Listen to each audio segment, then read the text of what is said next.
banyak orang Indonesia di sini yang pergi minta-minta sumbangan, ya, dengan sering lihat. Iya, dengan berpakaian gamis, agamais gitu kan, terus membawa nama, nggak tahu nama organisasi atau apa gitu. Gue nggak tahu juga tujuannya apa, gue nggak tahu juga izinnya gimana, karena setahu gue di Taiwan ini nggak boleh.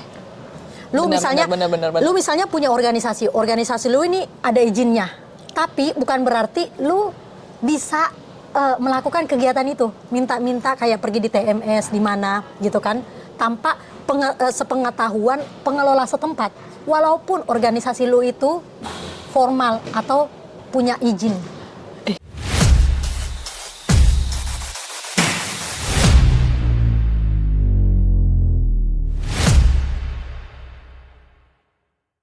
Teman-teman, kita balik lagi dengan topik yang berbeda. Ada aku di sini Nita dan ada Adeline. Iya, jadi kita bakal ngebahas sesuatu yang lagi viral ini akhir-akhir ini, dan kita juga bakal ngisi. Udah mulai reda tahu. Udah mulai reda, enggak, masih berlanjut. Masih ya? Iya. Apa sih emang? Ngomongin si Agus. Loh, Agus. Bukan. Enggak, udah basi. Jangan ngomongin Agus, basi banget. Gue enggak mau. Bukan di podcast tuh mereka ngomongin Agus ya? Enggak. Mereka ngomongin siapa? Agus lain ini, banyak Agus. Iya kan? Jadi ada lagi 3 Agus yang lagi trending di dunia maya nih. Ya, oke. Nanti kita ke situ dulu. Jadi ada 3 nih, ada 3 yang Aku cuma tahu 2. Ada Agus Buntung. Mifta. Oh, itu aku Agus Buntung. Agus Buntung, ada Agus jelasin dong Agus Buntung. Donasi. Kenapa sih? Ada Agus Miftah. Nah, ini yang Agus Buntung kenapa? Jadi Agus Buntung itu ada anak remaja ya. Kayaknya bukan remaja deh, udah dewasa deh kayaknya, karena dia statusnya kuliah. Terus? Dia tangannya nggak ada, Ya. Buntung, tapi dia dituduh sebagai pemerkos. Iya. Pemerkos. Aku dengar ada analisis dari tahu Guru Gembul. Iya. Ya, Tahu. Guru Gembul dia analisis si Agus Buntung. Jadi aku cuma tahu yang dia memanipulasi. Iya, dia pintar manipulasi. Ya, aku cuma tahu itu doang, tapi aku nggak tahu kisah dia. Jadi cara dapat targetnya itu dia mau manipulasi orang. Tapi kita nggak bakal ngebahas itu sekarang ya. Kita nggak ngebahas itu. Ini bagus banget cara dia. Oke. Kita akan ngebahas tentang, topik kita kali ini adalah mental orang Indonesia yang suka minca-minca. Ya, dan ini tuh Kak, minta Kak. dan ini tuh udah kemarin dibahas di salah satu podcast yang sangat terkenal, Om Deddy Corbuzier. Kamu udah nonton kan? Udah nonton. Aku juga udah nonton sampai habis, gue nonton. Ya, dan gue dapat poin-poinnya dan gue bilang, aduh ini mantep ini. Pokoknya Langsung jadikan konten TikTok. Iya. Nggak juga sih. Gue cuman nge-encourage people to watch the podcast because it's really good. Jadi itu bakal ngebuka pikiran kamu gitu loh about what happened in Indonesia gitu ya kan. Karena memang menjadi satu fenomena baru juga ini. Iya. Orang Indonesia dengan mental. Enggak, bukan fenomena, ini culture-nya yang terpecahkan. Tapi ini culture ini itu sebenarnya culture yang dibentuk. Kita sendiri yang bentuk. Bener, maksudnya yang akhirnya kayak boom. Iya, Sadar kan gitu. Betul. Jadi tapi sekarang jadi susah dikendaliin sekarang ini, karena makin banyak orang-orang yang bahkan tertarik untuk terjun ke sana gitu loh. Gue juga kalau misalnya gue mau viral, ya, gue gampang banget gue viral. Gue tinggal bagi-bagi duit aja. Jadi gue kalau misalnya mau viral, gue juga gampang aja gitu. Jadi tinggal cari orang yang kayak betul-betul kasihan gitu kan. Kak. sorry. Jangan gitu, nggak boleh. Bercanda. Jadi gue cari orang-orang yang memang nggak tahu gimana, membutuhkan atau enggak, tapi kelihatan kayak, mohon maaf, orang miskin gitu kan ya. Gue juga masih miskin sih gue. Orang miskin ya kan. Terus dikontenin gitu.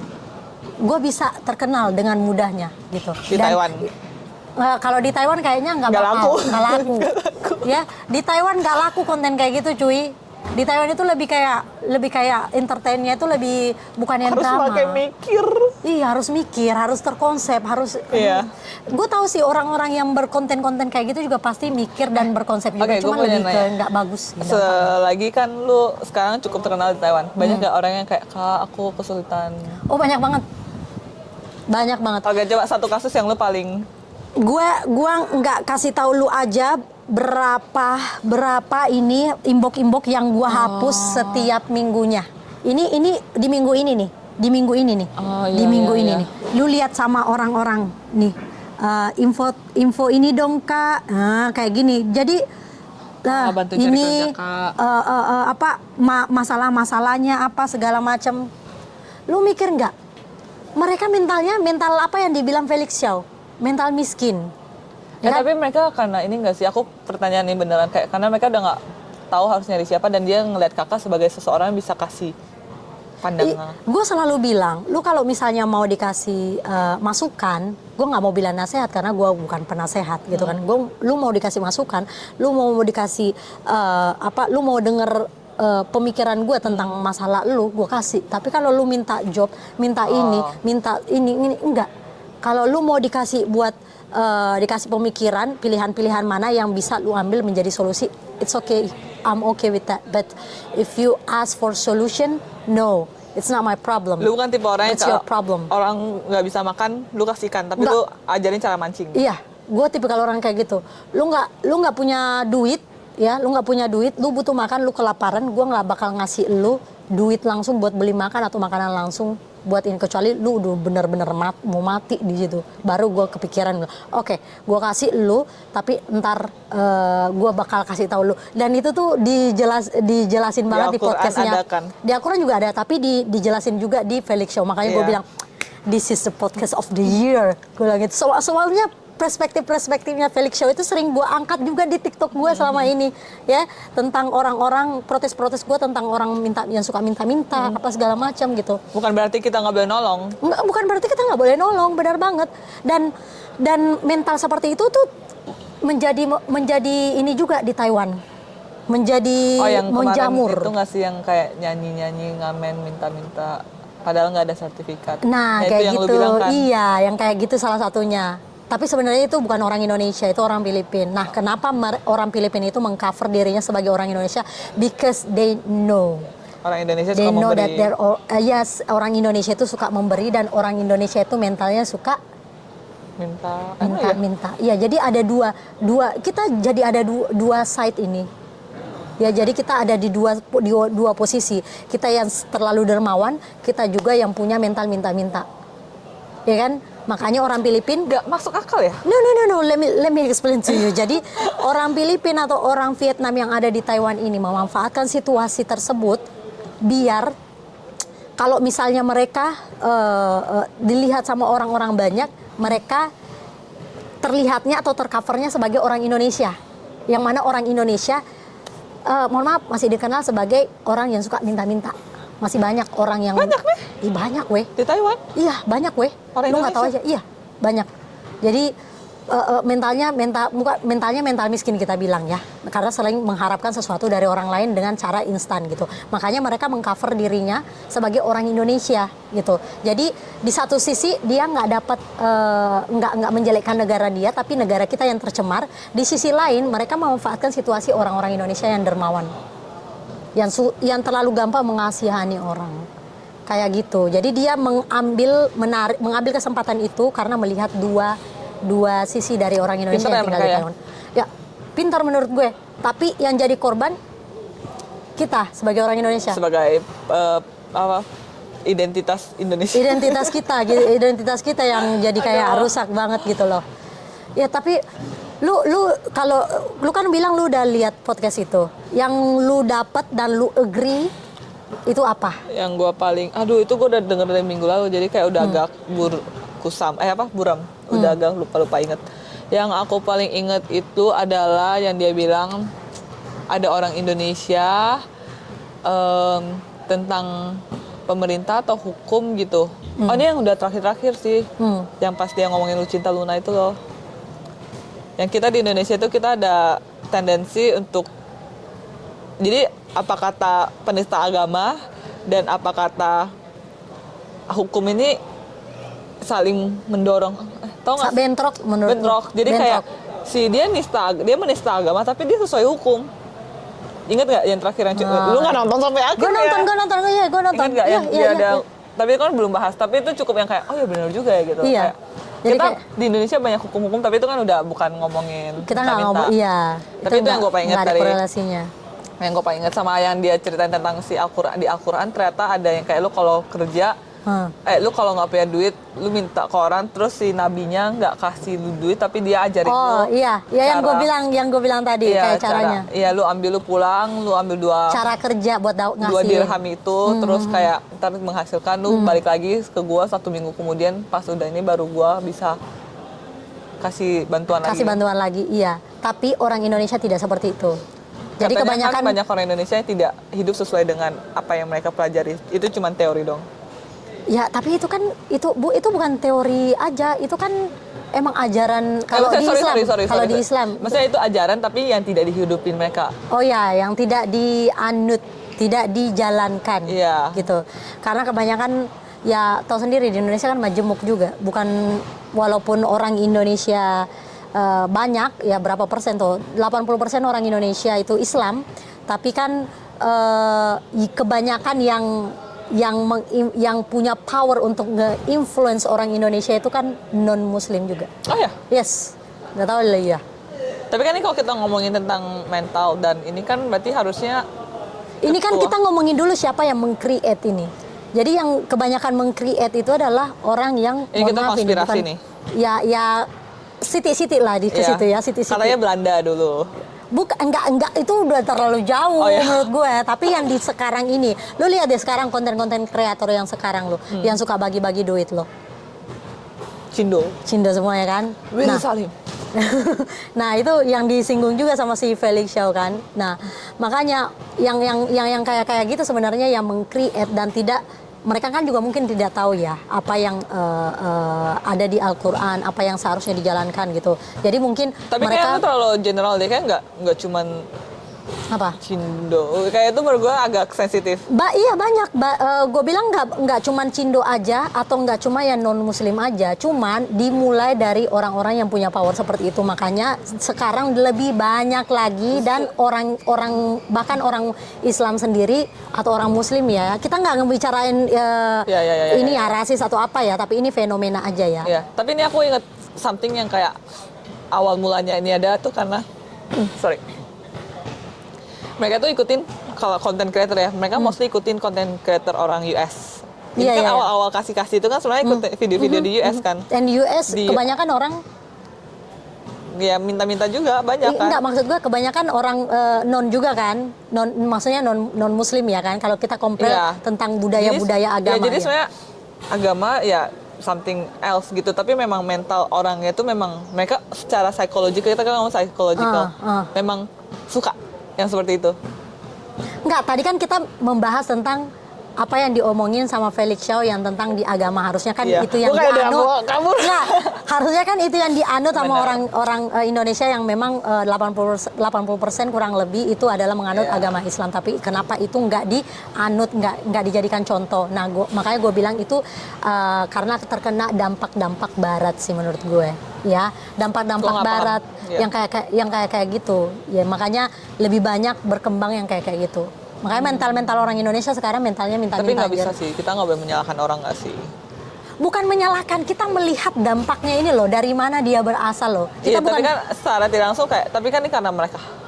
Ya itu bukan kita menyalahkan, tapi itu fenomen ininya, faktanya. Faktanya. Tapi kan sekarang kan lu bisa berubah. Apanya? Orang kita. Orang kita gimana mau bisa berubah, susah cuy. Ya, orang sekarang aja ya gimana lu caranya mau ngasih tahu konten-konten kreator yang suka-suka kayak gitu. Sedangkan penghasilannya sendiri mereka dari situ. Mereka membagi-bagikan seolah-olah terlihat dermawan, sebenarnya mereka mendapat exposure dan mereka mendapat uang lebih banyak. Ya enggak? Mereka mendapat uang lebih banyak. Jadi gimana lu caranya memberhentikannya? Lu mau ngasih tahu atau lu mau ngasih tahu orang-orang jadi presiden. Atau lu mau ngasih tahu orang-orang yang nerima duit dari dia gitu, pasti mereka juga bilang. Makanya ini saatnya kita untuk belajar jadi orang yang mental kaya. Ya harus ya, makanya apa kita. Itu mental kaya? Ya mental kaya itu yang salah satunya adalah tidak mengharapkan bantuan dari orang lain, menjadi independen. Aku paling suka similar to this. Nggak aji mumpung. Nggak aji mumpung. Itu aku paling kayak. Iya, orang Indonesia suka Apa aji. korelasinya aji mumpung dengan mental miskin? Itu korelasi besar banget. Apa? Salah satu bentuk gini deh. Hah. Lu tipe orangnya kalau ke hotel semua barang lu bawa pulang nggak? Oke, ya. Oh, oke, ya. Enggak. Terus Enggak apa semua. Iya, Nggak misalkan semua. contoh. Misalkan lu makan buffet. Oke, Lu bungkus nggak taruh di dalam tas? enggak dong. Ya kan, ini sebenarnya kalau naik orang lain pasti diem-diem tahu lah, bungkus lah. Dulu Oh, juga, gue nggak tahu. masa nggak? Kayak saya ada makan buffet Korean food. Terus ada ramennya nih, Hah. ramennya gratis tuh. Oh, gue nggak tahu. Ambil tuh. bawa tas, masuk tas nggak? Bawa Gua nggak pulang. tahu, gua Harusnya nggak nggak tahu. boleh kan? Gue nggak tahu tentang itu, tapi gue taunya di zaman-zaman dulu, ya, di zaman-zaman dulu kalau misalnya ada kondangan, emak-emak bawa bungkusan, Ah. ya kayak gitu. Ya itu kan kalau kondangan itu kan Kalau itu bentuknya kan- dia kayak buffet. Tapi kan kalau itu misalkan si tuan rumah bilang, ini ada makanan lebih, bawa pulang ya. Itu nggak apa-apa. Oh, itu kalau misalnya di ini, tapi dari zaman dulu, lu nggak diizinin juga, mereka juga Itu bawa dia bungkus. salah satu bentuk aji mumpung. Oh, itu yang lu Misalkan bilang aji mumpung. Kita pergi makan. Oh, Contoh hal oke. lain, kita pergi makan. Oh, oke. Kamu tahu nih aku yang bakal bayarin. Nah.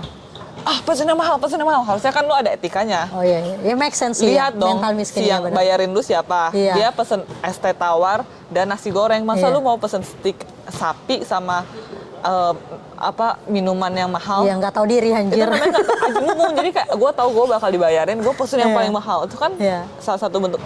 Gue punya duit, gue digituin, gue bakal kesel juga sih. Menurut lu masih banyak orang Indonesia yang kayak gitu? Masih banyak? At least di lingkungan gue nggak banyak. Cuman kayaknya sih. Udah lu berani aja ngomong, ya Allah, Ya bilang Tuhan. aja. Iya. Takut Saya banyak. tertekan. Iya, emang banyak Di orang kayak gitu. lingkungan saya nggak banyak. Tapi di lingkungan gue banyak banget. Ya itu Bener. dia. Maksudnya itu mungkin Dan kebanyakan juga gue lihat kayak gitu.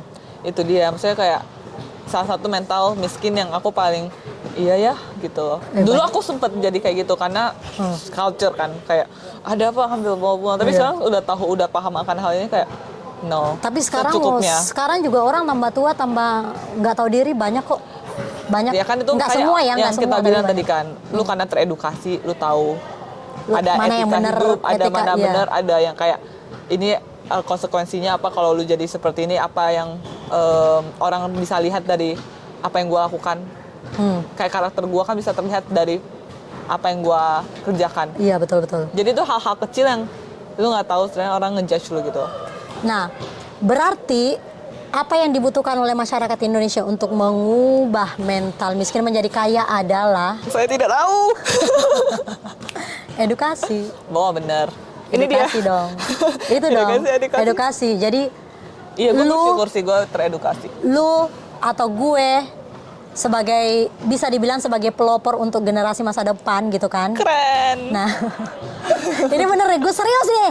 Kok serius? Itu kita harusnya mulai sekarang itu Ada tanggung mengedukasi jawab. orang. Ya, Ada tanggung jawab meskipun kecil. Ya dong, gue ngerasa bertanggung jawab dong untuk generasi masa depan dong. Walaupun gue yang nggak menggenerasikan diri gue gitu ya, tidak mengenerate diri gue untuk masa depan, tapi ya karena sesama orang Indonesia, jadi gue perhatian terhadap generasi masa depan. Jadi mulai sekarang ya gue lebih aktif-aktif aja gitu ngasih edukasi ke orang Bagus gitu. sih, bagus. Walaupun kadang-kadang gue dikatain anjir so edukasi anjir. Sakit hati nggak sih? Nggak apa-apa sih, nggak apa-apa. Itu emang resikonya sebenarnya. Itu yang Resikonya. aku takut sih sebenarnya Kak. Kalau misalnya ngomong begini, aku kayak takut terlalu, aku nggak tahu apa-apa. Gue anak umur segini, lu mau ngomong apaan? Lu siapa? Lu Nggak sih. Jangan. sarjana lu apa? Background lu apa? Terus lu berani ngomong kayak Nah jadi itu aku- juga orang Indonesia kebanyakan ngejudge. Iya, jadi kayak aku sebelum aku masuk, aku udah takut dulu. Iya itu juga salah satu mental miskin, tau gak sih? Dan Kebanyakan kenapa? orang kayak gitu. Deh, Kebanyakan orang. Oke. Gue kebanyakan nggak mau orang- punya mental Serius, miskin. Gue serius. mau berubah hari ini. Enggak. Kebanyakan orang bermental miskin itu suka menjudge, bukan Oh. lu maksud gue. Menjudge. Jadi kayak seolah-olah apa-apa itu harus ada Reasonnya. iya apanya? alasannya. Reasonnya, alasannya kenapa lu ngomong kayak gitu, background lu apa. Padahal sebenarnya kan itu kita pikiran kita kan itu tidak terbatas ya.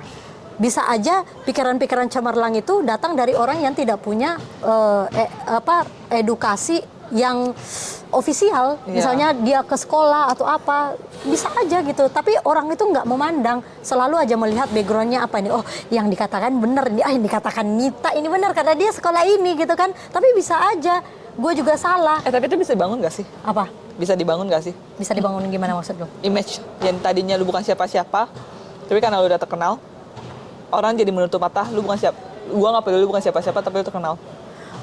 Depends. Kayak misalkan contohnya, kalau lu terkenal one day, kan orang udah nggak peduli dulunya ternyata lu bukan orang yang terpelajar, orang-orang yang ternyata dia nggak sekolah dulunya. Dulunya gue PMI, ya kan? Iya. Ya, depends. Bisa dibangun Depends. image itu. Menurutku tergantung kamu proses membangun image Proses itu kayak membangun gimana? itunya yang agak akan ya lu kalau berhasil ya berhasil, orang udah bakal lupain siapa lu, jadi orang bakal dengerin apa kata lu. Tapi prosesnya ini yang kayak lu mungkin lagi sedang melaluinya itu. Iya betul, makanya dalam prosesnya itu untuk membangun personal branding kamu itu lu harus berhati-hati di situ sebenarnya.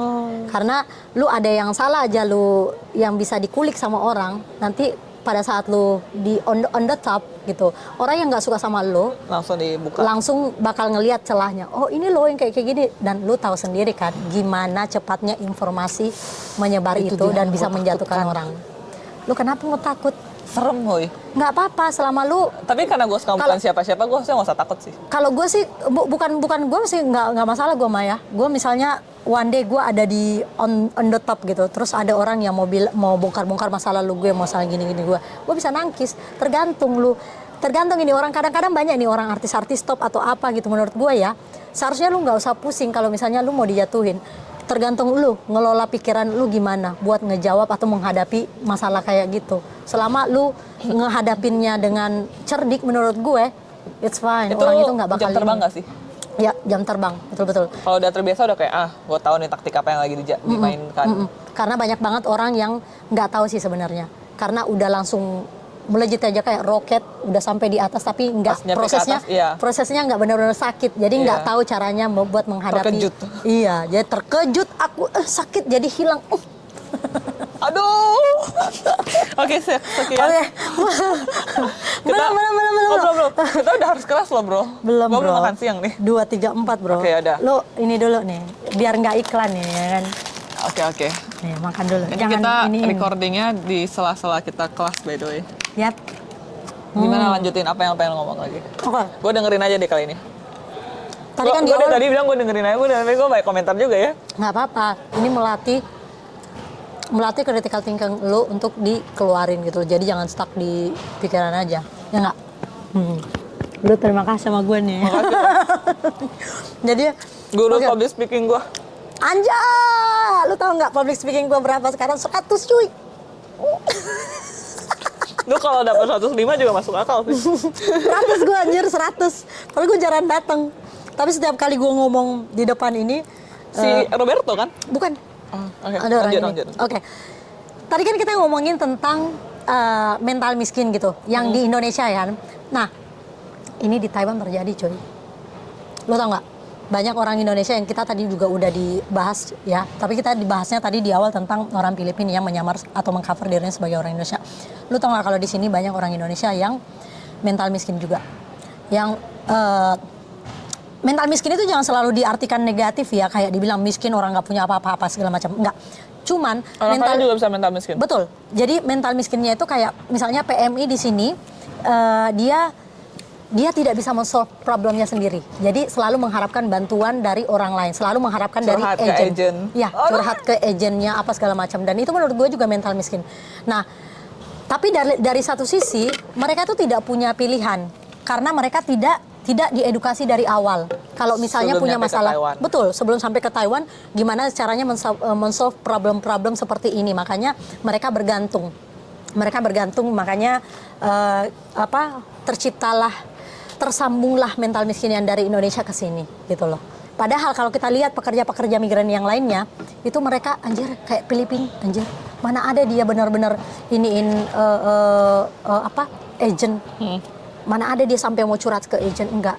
Dia aja dapat misalnya nih bekerja di Taiwan sampai ke majikannya ternyata dia jobnya tidak sesuai dengan kontrak, dia lapor sendiri 1955. Tapi kalau orang Indonesia malah mikirnya takut gue nanti gue Ada inferiornya. Iya betul. Jadi mereka mikirnya takut gue nanti gue nggak disambung kontraknya, nanti gue di ini sama agent gini. Dan agentnya itu tahu kondisi itu, tahu psikologi itu. Makanya dengan gampangnya dia bertindak seenaknya. Tapi sudut pandang agent juga, ini orang apa sih gini dong nanya gue. Yes.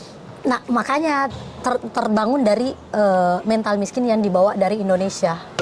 Yang mana itu disebabkan oleh tidak diedukasinya sebelum dia berangkat ke Indonesia.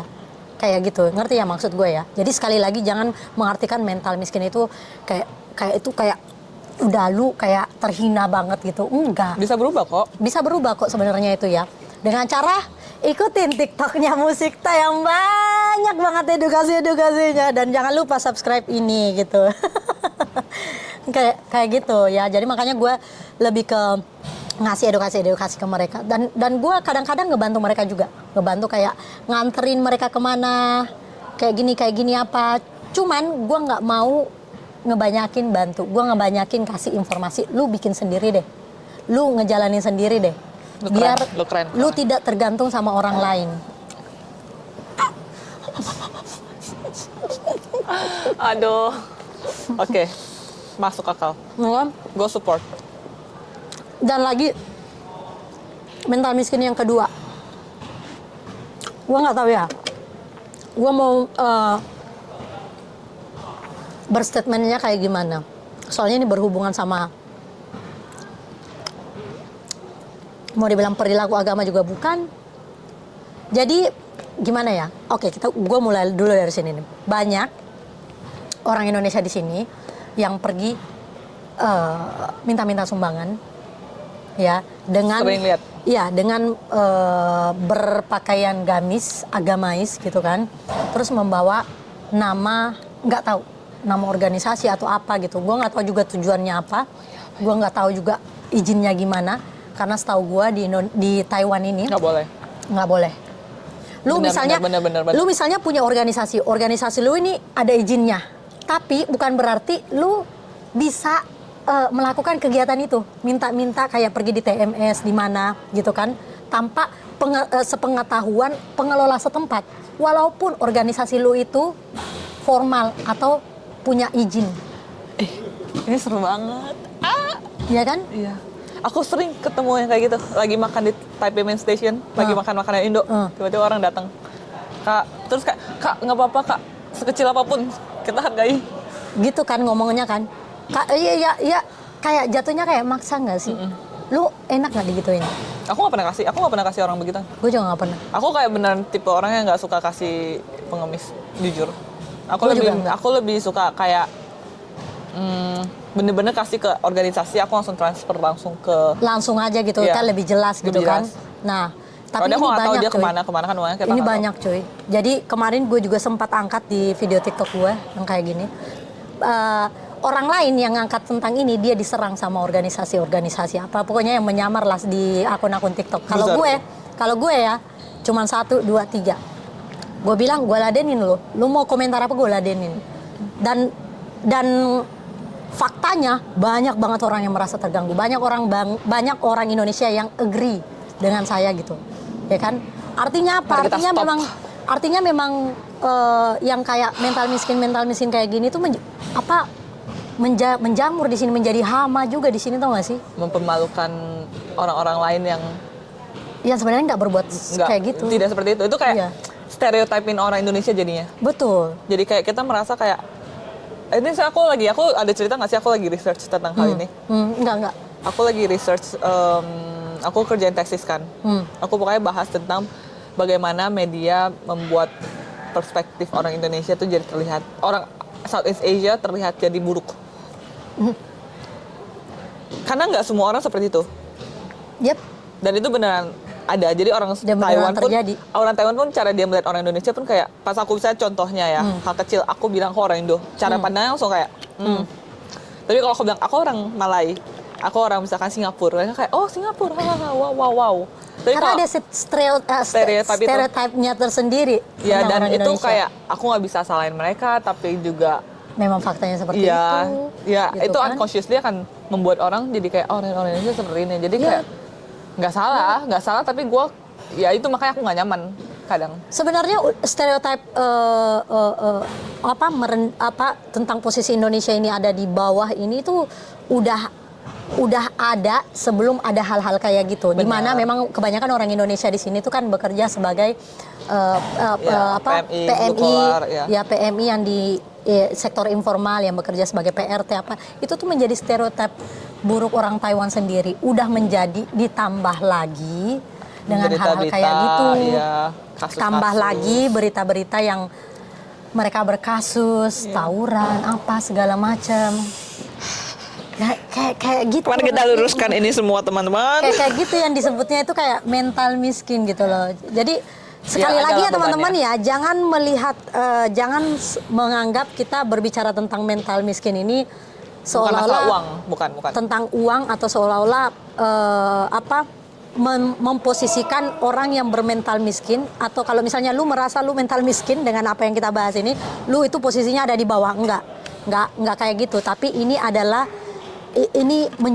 general ya, bukan berarti karena kamu PMI, karena kamu bukan nggak semua. Aku percaya nggak semua PMI seperti itu. Enggak semua PMI bahkan kayak gitu. Enggak. Sedikit doang. Enggak, iya, sedikit orang yang berperilaku kayak aku ketemu banyak banget PMI yang kayak, ih kakak ini keren banget, ngerti nggak sih, yang kayak kakak banyak. ini baik banget, dan kakak ini kayak dia sebenarnya bisa juga jadi seseorang, cuman dia mungkin ada nggak ada wadah menurut nggak ada wadah, dan dia mungkin memang yang aku lihat sih ya, kayak mereka sendiri mereka datang dengan perasaan gue udah kecil gitu, insecure. Jadi mereka di sini mereka nggak berani shine. Jadi ya banyak banget. Lu tahu nggak, kemarin 12 orang pekerja migran Indonesia mendapatkan penghargaan sebagai pekerja migran terbaik. Dan lu tahu cuma satu orang 14 orang. Iya. 15 orang pekerja migran asing, satu orang doang orang Filipin. Iya. Yang lainnya semuanya orang Indonesia. Tapi Vietnam nggak. Itu terkenal loh. Orang Indonesia terkenal orang yang paling, mereka orang-orang sini tuh suka banget pekerja orang Indonesia karena mereka baik, mereka kayak bagus banget. Bagus banget. Tapi itu kebaikan itu menjadi tidak tersorot karena kebanyakan hal-hal yang negatif dibuat oleh segelintir orang. Itu yang lu tahu sendiri kan, 1000 kebaikan akan rusak dengan satu negatif. Jadi sama aja. Tapi kayaknya tahu-tahu aja nggak sih? Maksudnya yang tahu, misalnya yang memang di dalam keluarga dia ada PMI, ada PRT yang mungkin mereka tahu nggak Indonesia tuh nggak seperti itu. Maksudnya orang Indonesia tuh nggak seperti itu. Ya kalau misalnya kita lihat fakta di lapangan, ya iya banyak yang nggak berpikiran seperti itu. Tapi kan kita ini membahasnya secara luas, yang apa yang ada di media. Sedangkan lu tahu sendiri, di media Taiwan ini yang selalu diangkat tentang orang Indonesia, tentang yang buruk-buruknya aja. Tentang masalah sampah lah, kemarin orang Indonesia yang viral di Taichung, buang sampah sembarangan. Yang di-highlight-nya orang Indonesia, yang di-highlight-nya acara Indonesia, yang kayak gitu. Ya kan? Yang kemarin ini, PMI yang dapat penghargaan, ada nggak dimasukin di TV-nya Taiwan? Sampai viral nggak? Enggak. Lu naikin? Kan? Hah? Lu naikin? Gua naikin nanti sih. Iya, itu bagus sih. Itu yang kita butuhkan. Mungkin itu yang kayak bisa kita lakukan kali betul. Gue nanti kayaknya mau kayak wawancara salah satunya, karena salah satu ininya juga teman kuliah gue yang di UT. Dia dapat dan menurut gue dia pantas sih, deserve sih menurut gue, karena dia banyak kegiatan. Kapan? Dia banyak ininya. Kapan? Nanti gue kontak dia. Ikutan dong. Ayo. Ya kalau gue ini ya ada waktu. Nanti mungkin minggu-minggu awal-awal tahun lah. Ya, oke. Awal tahun 2005. Jadi itulah menurut gue mental miskin yang ini kita yang pendapat menjadi ya. Tanggung jawab kita. Disclaimer, ini pendapat kita. Of kita course. Bukan profesional. Gue takut banget. Kita enggak semua perspektif itu datang dari orang yang profesional. Oke, ini dari sudut pandang kita. Ini dari sudut pandang kita sebagai mahasiswa yang ada di Taiwan dan sebagai orang Indonesia juga, yang dan sebagai yang cinta negaranya pastinya. Belala dadaku, kau pasti melihat merah putih. Dan sebagai ini juga sebagai pelopor atau orang yang bertanggung jawab atas generasi masa depan, khususnya Indonesia gitu. Kita bertanggung jawab loh. kita bertanggung jawab loh. Bener. Lu ngerasa punya tanggung jawab buat nggak? orang Indonesia di Taiwan aja At deh. least, yes, at least ya. Iya, betul. Iya, gue dikit. Nanti kalau misalnya kita pulang ke Indonesia, nah kita mikirin lagi Iya. secara meluas di Indonesia. At least kita dulu berguna dulu untuk orang di Indonesia. Semoga di berguna Taiwan. sih ya. Pasti dong berguna loh. Amin. Kayak gitu. Jadi ini pendapat pribadi teman-teman. Ini adalah perspektif kita masing-masing. Semoga membantu. Diambil positifnya, buang negatifnya. Jangan pernah selalu melihat sesuatu itu selalu direspon dengan cara negatif, ya. Karena percayalah, kalau kita selalu berpikir positif, kita awet muda. Lihat nih. Mario Teguh. Tapi kan Mario Teguh ya next bye. Oke teman-teman, sampai jumpa kembali di episode berikutnya dan jangan lupa subscribe ya dan like, share, comment. Apa yang kalian rasakan? Apakah betul. kalian berpikiran sama seperti kita? Iya, gimana perspektif kalian? Bisa taruh di komen ya. Menurut kalian public speaking aku bagus? Oh ke situ sih. Oke, bye bye.